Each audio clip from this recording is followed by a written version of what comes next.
I'm letting Cadigan do most of the heavy lifting on this one, but it finally happened. Yeah, it finally happened, guys. Dark Calling top aided in RBET.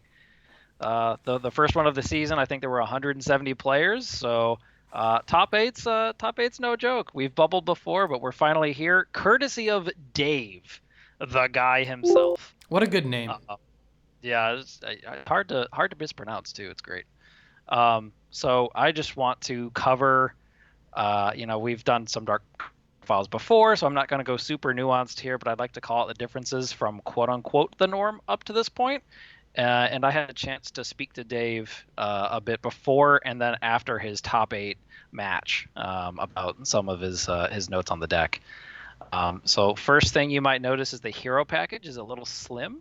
Stratos, Double Prisma, and Ocean, but lacking both the Alias and even any Infernal Prodigies that you've seen in some past lists from me specifically, and maybe some others. Myself included, I play one of the card as well. Right. I did not ask him why, because I actually didn't notice there wasn't an alias until we were about to film this. Infernal Prodigy, I did ask about. And in his draft build, he'd had double Snowman, double Jujutsu Master. So he just opted to not have an Infernal Prodigy because you have sticky guys that you could distribute off. But I'm assuming that was still his rationale for not including it here. One Snowman, double Juju Master, and sometimes even like your Prismas and your Guardians and things stick just with how much defensive back row you want. So slim down package. That also does preclude you from running Divine Neos as a future fusion target in the extra deck. Not sure if that would have ever mattered to them, but it's something to note as you're building this list out. But it means you don't have to play Grand Neos, and you get to flex this card because it's a Tactical Evolution secret rare. It's like $160. It's about to throw a Spirit Bomb at the matchup. It's kind of sick looking. Yeah. So you get to play a guy that looks cooler. So that's neat. Double Maliage is standard. Gorz is standard. Double Kais is great. One Snowman is my preference. You could definitely run a second one if you want.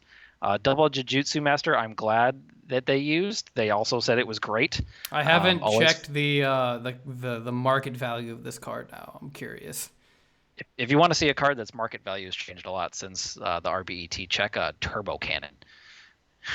I don't think that thing's probably sold out at this point. Thanks, Ronak. But anyway, Jujutsu Master is a recent inclusion by some of us. He kind of independently teched into it when I was and some of the others. Said it was great. The real ice tech is the Guardian, the two of Kawaki Miro Guardian. So you do have rocks to reveal. You do have 7 rocks. Well, 6 because you can't really include one of the other Guardians if it's on the field. But and then this guy on the side. There is the ability to actually potentially just normal summon Guardian and have it persist through the end phase. I do believe they said that sometimes you would just run it into a set monster even if you didn't, just on the chance that you could blank something, or if you're going for a push for game, it could blank things like Honest or Gorz or Battle Fader. Realistically, anything that Armageddon Knight, or not Armageddon, Doom Caliber Knight. I was going to say it's a wonky Doom Cal, but it doesn't hurt Prisma. And it's a rock instead of a fiend. So it's like, do you want more fiends or do you want more rocks?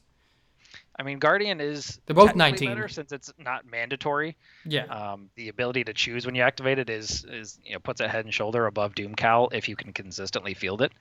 So it's a good tech. I think it is somewhat conditional to run, but it seemed to work out well for Dave. So really, really neat to see. The one main deck Fossil Dyna is a solid inclusion just because it's a rock, and also you can kind of do what Machina players have started to do, where you like put your big monster on the board like Dark Gaia, and then you normal summon the Dyna afterwards when you push for game, so that you just can't get gorsed. And it's another card that you can set. It's another card you could set. It's another rock for Dark Calling. It ticks a lot of boxes, and then you have the typical big Prisma ones. Yeah, the typical big piece in Grand Mole. I wasn't sure if they were going to include big piece with the other rocks, but I'm glad they did. The fusion ratios are pretty standard at this point. Big piece has solidified his spot. He's earned it. Look at this guy. He's definitely pulled through. He's killed enough hamsters at this point that he's earned his spot. Other ratios that are interesting. The fusion ratios are fine. One rota double e-call is pretty standard. BrainCon is still BrainCon. The one book is fine. I think when they were on double Snowman, they ran 2 just so you could reset it. With Snowman dropping to 1, I think cutting down to 1 for book makes sense. Yeah, Jujitsu Trap Master line, doesn't have to be set when it's swung into. It's just in defense position. So right. The only time that still might be relevant is if you put it in attack just to start getting in some chip damage, and they finally summon a monster to beat over it. You book it, you put them back again. It's even funnier the second time. So there's stuff like that to consider. But the one of Raigeki break they said was eh. They said they typically used it as an extra MST, so in that regard, Dave wished it was just like a dust tornado. But I imagine at least at some point it was a flexible removal option. have your opponent smack this card on you and see how you feel. Well, see, they have double compulse though. It's true. So Dave opted to include double compulse, which he said was amazing both offensively to remove threats or set monsters that he couldn't deal with, or defensively to preserve your own cards. Like if you really need to stick a Prisma, I saw him do it. You run into bottomless with your Prisma on normal summon, you just compulse it back if the game state allowed, so you could do it next turn. It's offensive, defensive utility. That I don't think it has anything more to say about that, but good card's good. Sometimes That, and if you it's stick Prisma, use the effect, compulse it, normal summon it, use the effect. Same with Stratos. right, you can potentially reuse your effects like that. Absolutely. I even saw him once compulse the Guardian back to his hand because it would die in the end phase, and he'd rather have had the monster. So it helps you reset a bunch of things. Sometimes it is a -1 depending on the game state. Like if your opponent just summons Ashura and you have nothing else but compulse, it feels kind of bad to put it back in hand unless if it's the only thing you've got. But it's a flexible card. Definitely works well against heroes. It helps against this deck problem with frogs because you can bounce one of the dupes if they try to dupe block you. Like you said, David, it answers Vanities, it answers Dyna, answers all those. So he said it worked out very well. Chainable. Also chainable for all those Raikos and Lilas and everything that are going around at the moment. Getting into the side, pretty standard stuff. I'm interested that he ran both the second Dyna and a Vanities Fiend. I think you don't want to try opening more than one of these is kind of tough, or having more than one because they don't do anything. I get the logic of one. Also, real quick in the main board, no legacies or upstarts, no additional draw, 40 real cards.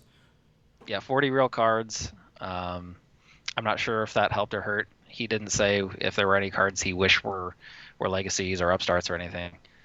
But yeah, and then Super Polys, actually he said was amazing. His matchups included, so he played against Plants round 1, Chaos Hero beat round 2, which I think he did Super Poly into. Round 3 for him was Black Wings. Round 4 was Diva Frog, where he said Super Poly was amazing out of the dupe block and gave him an Ab-Zero.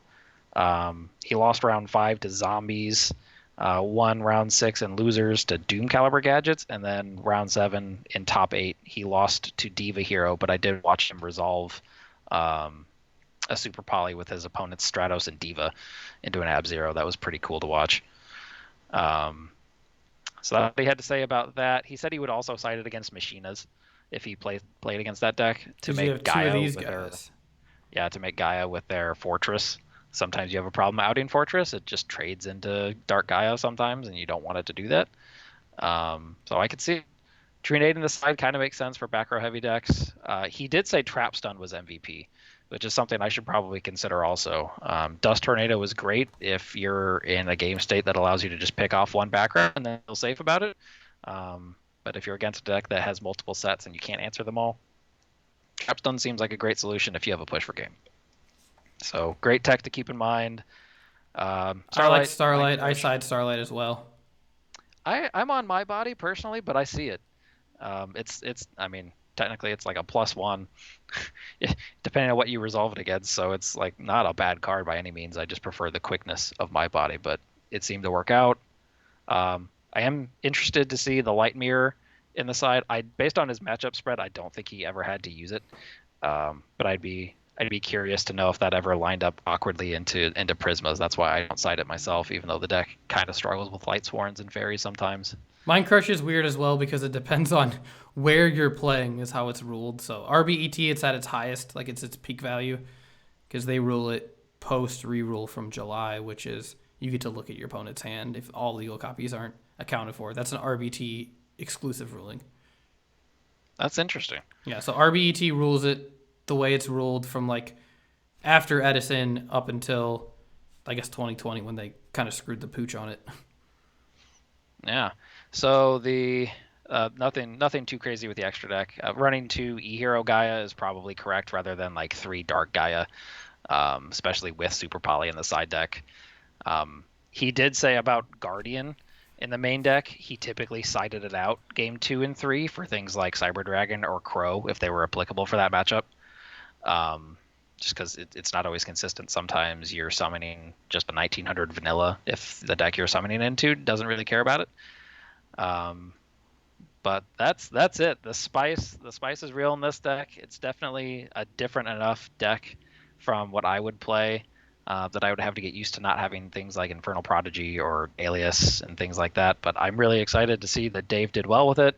The deck finally has a top 8 at an RBET and a decently populated one at that. We're a real deck, guys. Major props to Dave for taking it all the way to top 8. This is fantastic stuff. It was a lot of fun.